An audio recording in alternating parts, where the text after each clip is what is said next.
सजा मिलता, दिनहू में बंदी राजा दरवाजा मिलता।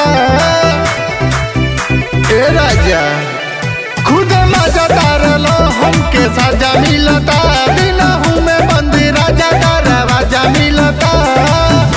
उठ लगल राजा जी लहरिया, तोरी जानी पतरी कमरिया, तोरी जानी पतरी कमरिया।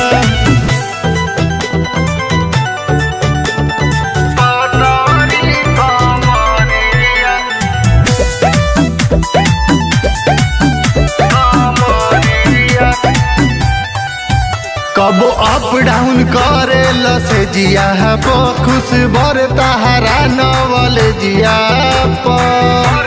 ए जी सटिना अरे चुमो बेके बातरी का हो, कैलह तू तो पतिए कुली फीका हो।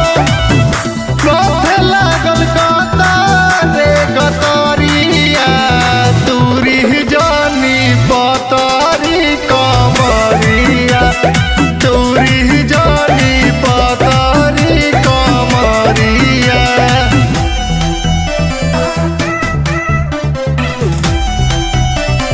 पतरी कमरिया कमरिया।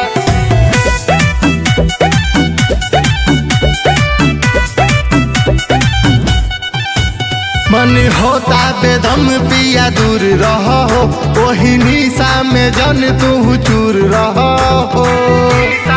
अरे हटना